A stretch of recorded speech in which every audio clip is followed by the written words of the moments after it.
Kita lanjutkan kembali pembahasan di dalam kitab Fathul Ilah sampai apa yang dikatakan oleh pengarang kitab At-Tasi'u. Qala al-musannif rahimahullah wa nafa'ana bihi wa bi 'ulumihi fid dharain amin radhiyallahu ta'ala anhu. At-Tasi'u as-sujudu marratain, dari rukun salat yang harus kita kerjakan adalah sujud sebanyak 2 kali. Maka sujud itu ada kalanya jadi wajib ketika di dalam sholat. Mau sholat 5 waktu, mau sholat sunnah, cuman nggak ada sholat jenazah sujud. Ngajinya lagi tidur, sholat jenazah sujud. Ada kalanya sunnah. Nah, itu yang kita tahu dengan sujud tilawah. Sujud tilawah bisa di dalam sholat, bisa juga di luar. Yang penting ketika kita baca atau mendengar ayat sajdah. Mau kita baca disunahkan atau kita mendengar ayat. Di sebelah kita lagi baca wasjud waqtarib. Nah, kita dengar sujud. Sunnah. Ada kalanya yang ketiga, yang kedua itu ada kalanya sujud yang dikatakan sunnah, sujud syukur. Nah, sujud syukur dengan catatan kalau dapat nikmat yang jarang. Ya Pak ya. Ketika dapat nikmat yang jarang, tiba-tiba cuman gaji 1.500.000, ini bosnya ngasih 10 juta. Ada apaan tuh? Kan jarang. Sujud syukur. Lagi jalan keserempet, wah muka udah pengen tabok itu orang. Akhirnya dibuka pintu, ngasih cek sambil bisikin bulan depan umroh ya. Sering keterabakinannya mendingan. Keserempetinannya sering-sering nih kalau begini. Langsung sujud, kan sujudnya jarang, itu nikmat jarang. Nah, jadi kalau nikmat yang jarang maka disunnahkan. Itu yang kedua. Yang ketiga, sujud jadi haram. Sujud jadi haram kalau sujud tanpa sebab. Seperti ada sebagian orang sholat, selepas sholat disujud. Selepas sholat, assalamualaikum warahmatullahi wabarakatuh, langsung sujud apaan tuh? Nggak ada sebab, hukumnya jadi haram. Bukan. Nggak syukur, nggak tilawah. Kalau syukur kan ada gate-nya. Kalau nikmatnya nikmat yang jarang. Kalau nikmatnya biasa-biasa kagak, nggak usah syukurin dengan sujud. Kasih guru aja hadiah. Ya, pakai melek semuanya. Dapat 1 juta, biasa 2 juta, ya udah 200 saya kasih guru hadiah udah. Itu namanya nikmat. Mengucapkan dari syukur. Nggak perlu dengan sujud. Ya, nah ini diantaranya. Nah, cara-caranya dengan sujud disebutkan oleh pengarang, wa yushtaratu fihi an yadha'a ba'dha basyarati jabhatihi ala musalla. Dan disyaratkan di dalam sujud itu bahwa dia meletakkan sebagian kulit kening. Jadi jidat. Tuh. Makanya jangan pakai peci sampai nutup ke alis. Nggak sampai jidat lagi, sampai alis begitu. Orang kelihatan banyak utang begitu. Pakai imamah juga sampai ketutup nih ya. Pas lagi sujud nggak kena, nggak sah. Jadi harus diletakkan bagian kening. Apakah semuanya? Enggak, sebagian toh. Sedikit saja. Yang penting bisa di kanan, yang penting bisa sujud. Ditempel. Tuh, makanya disebut an yadha ba'dha, bahwa meletakkan sebagian saja sedikit. Basyarata jabhatihi, dari kulit keningnya ala musalla. Nah, itu dia. Di belakang nggak kelihatan. Wa wad'u rukbatih, dan meletakkan 2 dengkulnya. Nah, ini yang disebut dengan sab'atu a'dha. 7 dari anggota sujud. 7 dari anggota. Kita hitung. Pertama 1 nih. Kening. Yang kedua bagian dalam telapak tangan. Udah 3 ya. Yang ketiga bagian dalam dari lutut. Ya. Nah, itu berapa ya? 5. Dan yang terakhir bagian kaki. Itu semuanya diletakkan cuman sebagian doang. Berarti kalau bagian tangan, nah ini cuma diletakkan hanya sebagian saja. Bisa begini, bisa misalnya keangkat jarinya. Ada berapa terangkat? Nggak apa-apa, sah. Yang penting ininya kena nih. Tuh. Misal nggak nempel semuanya, nggak apa-apa. Juga kalau lutut jelas sudah. Kaki tergambar tuh. Kalau jempolnya doang dia bisa sah. Penting bagian-bagian doang itu, nggak semuanya. Ya. Nah, juga perhatiin ada sebagian orang pas lagi ngangkat kayak main olahraga begini. Wah. Itu nggak paham tuh hadisnya tuh. Pas lagi naik ke atas, angkat tuh, ngepolnya begini. Ini mau olahraga, push up mau apa nih? Kok push up ntar habis subuh? Lihat. Dia ngambil dari hadis yang Nabi nyatakan, Nabi kalau lagi ngangkat tangannya seperti lagi mukul tepung. Ya mukul tepung emang begini. Begini nggak bisa. Makanya ulama semuanya nggak ada tuh. Yang begini, ini baru-baru doang nih, orang baru. Memahaminya mukul tepung kayak seperti ini. Emang harus begini mukul? Begini kan juga bisa. Tekan. Ditekan bukannya ngupul. Bukan mukul. Neken tepung. Neken kan nggak harus begini. Begini. Jadi ya. Jadi anggota tubuh 7 di dalam sujud. Wa wada'u rukbatih. Nah, letakin mana dulu? Tangan dulu. Apa dengkul. Yang biasa kita tahu, orang kebanyakan beda. Lihat posisi tubuhnya. Tubuhnya udah gemuk. Kalau taruh dengkul dulu jomplang dia. Kesian jomplang. Wah, jatuh langsung. Jadi apa lu? Di tangan dulu, begini lagi lu. Tuh. Itu kalau yang gemuk.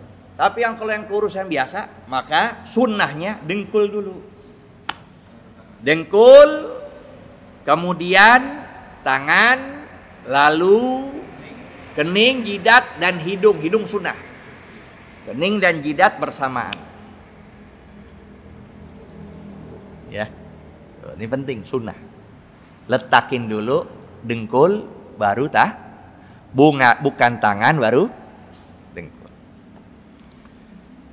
Wajtima'ul a'dha'i sab'ati, dan terhimpun anggota tubuh yang 7 fi anin wahidin, pada satu waktu. Berkumpul bersamaan pada satu waktu. Jadi nempel. Artinya harus tempel 7-nya sekalipun enggak seluruh dari sebagian anggota tubuh. Cukup. Kayak tadi itu jarinya doang. Cukup 1 jari misalnya mau nempel begini, cukup. Keningnya juga, ya, cuman sebagian doang, nggak semuanya. Nggak semuanya dia ratain jadi begini-gini ntar. Udah cukup 1. Kening bagian sini, ini namanya sudukun. Ini bukan kening lagi nih, ini namanya pelipis. Beda lagi, nggak sah kalau kita begini. Yang dikenain ini doang nih, tengah. Watasaqu ra'sihi. Nah, tempel agak sedikit kerasin. Bukan dikerasin, sedikit tekan. Kata ulama, law wudi'atil qutnah lan kabasat. Kalau diletakkan kapas, maka tuh kapas bakal kempes. Begitu doang. Nggak usah ditekan. Akhirnya jadi dukun. Jidatnya hitam semua. Tuh jidat belum waktunya hitam jadi nanti kalau udah di atas 40, 50 nggak apa-apa. Ini di bawah 50 udah hitam semuanya. Diajarin ngaji nggak mau lagi. Ya, nih. Yang pasti tekannya jangan sampai berlebihan. Tuh ulama begitu katakan. Kapas itu kalau ditempel udah bakal kempes. Udah cukup. Itu syarat untuk sujud dan harus. Nggak boleh kayak burung gagak. Kayak makan begitu. Kal qurabi. Ya, itu makruh. Bahkan bisa membatalkan kalau memang tidak ada tumanina. Wa adamul huwi li ghairihi. Nah, nggak boleh tujuan sujud untuk kepada selainnya. Kenapa itu? Naruh handphone, lagi sholat, handphone baru lagi dikasih orang, baru, lagi mau sujud, ya, pas lagi berdiri, tidak anaknya ngambil. Ini anak bocah, masya Allah badar, ya, buang aja begitu. Gimana itu? Lagi tidak buru langsung dia. Nah, tujuannya bukan buat sujud, buat apaan?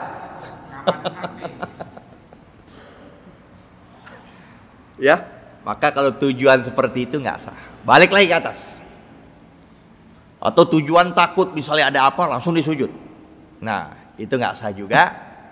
Harus balik lagi ke atas. Karena tadi tujuannya bukan untuk sujud tapi buat yang lain. Juga contohnya kalau kita lagi sholat, tiba-tiba depan HP kita dirampok. Gimana itu Pak? Nerusin sholat ya?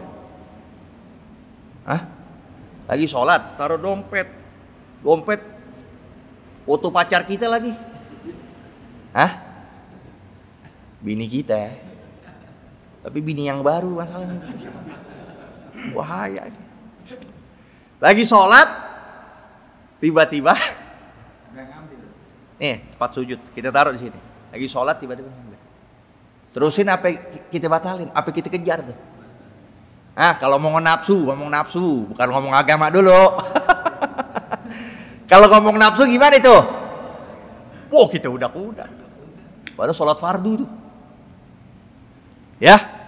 Nah, ini di sini pun ada perselisihan ulama. Ada yang menyatakan kalau dalam posisi seperti itu bisa dikatakan dia syiddatil khuf. Arti syiddatil khuf artinya dia itu sholat dalam keadaan gerak-gerak, nggak apa-apa. Kejar dia tuh, ya, kejar terus sampai Bahri. Tahu Masjid Bahri? Sampai sono kedapetan. Nah, udah kedapetan. Kita kejar, udah jangan pakai ngomong. Kan lagi sholat tuh. Tuh lagi sholat.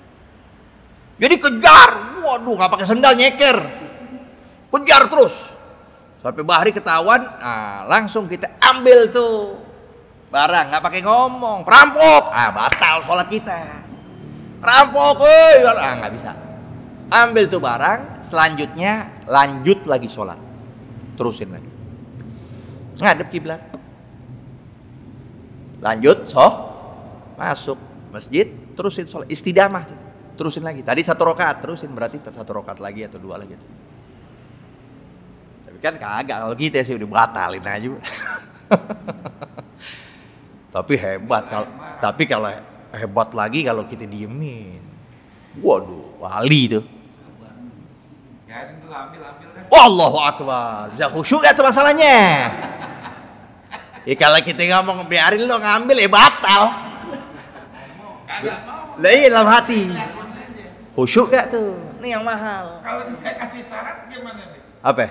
Misalnya ada barang. Kasih syarat, boleh. Iya. Nah. Orang sih gak kepikiran begitu. Ya. Wartifa'u asafilihi ala a'ali. Ini yang terpenting. Angkat. Asafil artinya ajizah. Di sini bagian bokongnya, punggungnya diangkat. Ala aali arti ali bagian muka dan pundaknya. Nggak begini, agak ngangkat. Jadi bokongnya ini agak terangkat. Seperti ini. Kalau kita taruh kurah tuh bola, diturun ke bawah. Jatuh. Bukannya begini. Lalu tangan agak untuk laki diperluas. Bukan? Nah begini. Tapi perluas. Sekiranya katanya Imam Bejuri, kalau anak kambing bisa lewat, bakal lewat. Saking begitunya. Diluasin. Ya, tapi ntar lihat posisinya. Kalau lagi berjamaah jangan juga begitu. Oh, sikat-sikatan ntar mainannya. Tordi juga gitu. Udah, lihat posisi. Wa adamus sujud ala syai' yataharrak biharakatihi, dan tidak boleh sujud atas sesuatu yang bergerak dengan gerakannya. Apa? Nih contoh nih. Nih. Sorban, kan gerak sama kita. Kita lagi gerak, dia gerak juga. Lagi sujud. Nah, kalau ini dibuat tempat sujud, kita begini, sujud. Nah, itu nggak sah. Itu tidak sah dan tidak sah sujudnya. Wajib diulang lagi. Atau toraf, atau juga rambut.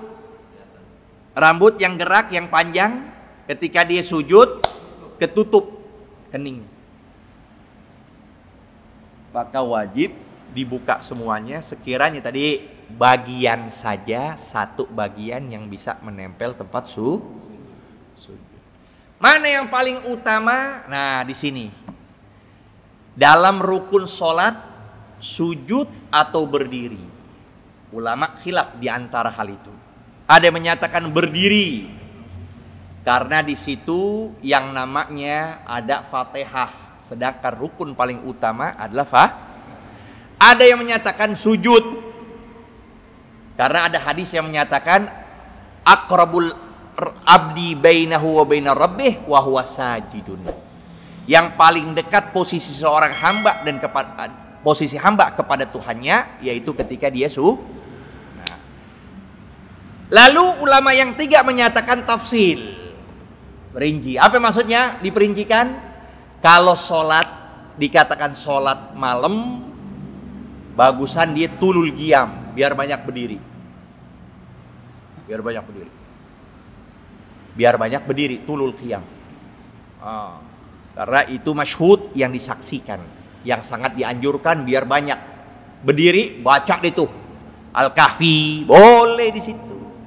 Baca lagi Yasin, baca Waqiah, baca apa aja di situ banyak. Tapi kalau sholat siang banyakin sujud. Melainkan posisi dia dalam keadaan berimam, dia berjamaah. Maka jangan berlama-lama sujudnya melihat keadaan jamaah.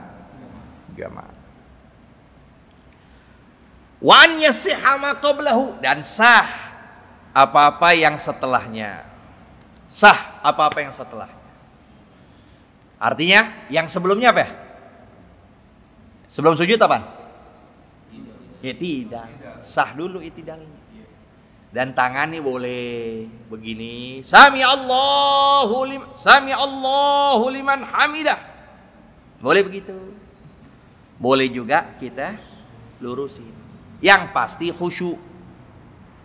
Jangan diperselisihkan antara sedekap dan juga lurus. Cuman kalau aneh pribadi yang aneh saksikan dari guru-guru al-fakir semuanya, nggak ada yang seperti ini. Mereka semuanya turun. Ada yang mau begini terserah lagi, ada yang mau turun, yang pasti dan keduanya ada dalil. Ini kan yang penting ada dalilnya, bukan jontok-jontokan, enggak. Yang penting ada dalil, mereka alim selesai. Ya. Al-ashir at-tuma'ninatu fi bihaitsu tastaqirru a'dha'uhu, yang ke-10 tumakninah di dalamnya. Sekira-kira, nah, enggak harus kita baca apa? Zikir, sujud. Enggak harus tuh. Subhana rabbiyal. Cuma itu kalau dikerjakan dapat pahala, enggak kita kerjakan rugi. Dah, cakep tuh deh. Definisi udah paham udah. Enggak kita kerjakan rugi. Jadi baca subhana rabbil a'la wa bihamdih, dan di situ juga boleh kita doa. Jadi doa nggak harus di sujud terakhir, nggak harus. Di setiap sujud kita doa, nggak apa-apa. Cuman di akhir itu karena ya penghujung kan berbeda itu. Tapi kalau mau setiap sujud kita doa, lanjutin tahlil, doa tahlil. Allahumma hdina, doa tahlil. Udah lupa nih, udah gak lama diundang sih tahlil, ya lupa kita. Doanya apa pertama? Doa tahlil. Allahumma. Aduh lupa sih. Dia ngundang lagi nih ya. Ntar kalau ngundang ingat lagi nih soalnya. Allahumma taqabbal wausil ma qara'na minal Qur'anil azim tuh. Udah kalau ngomong tahlil biasa abis ini dapat berkat. Allahumma taqabbal thawaba ma qara'na minal Qur'anil azim wa ma qul lahum la ilaha illallah wa ma qul lahum subhanallah bihamdih. Nah, berhenti. Langsung duduk di antara dua sujud. Lalu sujud lagi, terusin lagi doa tahlil. Itu nggak apa-apa. Asal jangan jadi imam.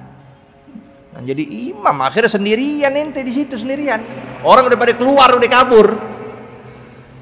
Jadi muro'ah, menjaga keadaan jamaah. Al-hadi asyar. Ini kita mau lanjutin apa gimana nih? Ini sampai jam berapa enaknya? Ini perut di keroncongan belum? Nah, ya. Nah, nanti sampai dulu kita akan ada pertanyaan, kita akan jawab. Jadi pengajian dimulai dari awal subuh. Kalaupun memang belum datang, tapi insya Allah kayak sekarang tadi lama gak nunggu? Gak terlalu lama kan? Soal langsung dari jam 4 ke sana, sholat di rest area langsung ke sini, gitu. Ya. Jadi kalau sekiranya ada 5 menit 10 menit bakal nunggu, lebih utama kita baca wirdul latif. Lil Imam Qutbul Arsyad Abdullah bin Al-Haddad, itu wirdul latif yang luar biasa, zikir-zikir yang dianjurkan di pagi hari dan di petang hari. Nanti kalau emang setuju, sekalian nanti Al-Fakir ijazahkan buat antum semuanya. Jadi dapat ijazah dalam membaca wiridnya. Ya. Jadi kalau begitu, nah kayak jam segini aja, jam 6 kita selesaikan, langsung ada pertanyaan. Dan insya Allah ya, seperti pelajaran kayak begini, orang banyak juga yang bakal datengin. Nanti disampaikan lagi temennya, keluarganya. Kalau bisa ibu-ibu kayak disabilillah tuh rame tuh kalau pagi subuh. Disabilillah tuh pagi rame kalau subuh. Jadi nanti sampaikan istri, anak, mantu biar bisa naik di atas. Biar ngaji bareng, apalagi pembahasannya tentang masalah Ini bukan masalah fikih aja nih, ini kitab. Ini ada tauhid, ada fikih, ada tasawuf. Jadi komplit. Ya. Makan komplit enak. Semuanya ada. Wallahu a'lam. Rabbi zidna ilma warzuqna fahma. Ayo silakan kalau ada pertanyaan.